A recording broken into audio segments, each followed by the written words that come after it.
અમાरा તમામ વિદ્યાર્થીઓને જય શ્રી કૃષ્ણ। હવે પ્રથમ સત્રની પરીક્ષા ટૂંક સમયમાં આવી રહી છે, તો ખૂબ જ મહેનત કરજો, વાંચજો, પણ સાથે સાથે આ વરસાદી વાતાવરણમાં તમારા સ્વાસ્થ્યની અવશ્ય કાળજી રાખજો।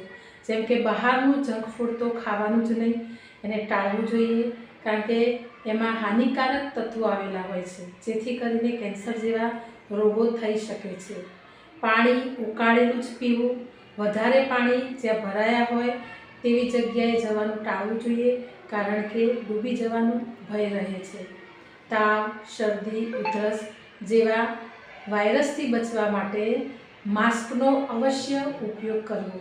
જો 2 દિવસથી વધારે તાવ આવે તો ડૉક્ટરની સલાહ લેવી અને એ મુજબ દવા અવશ્ય લઈ લેવી।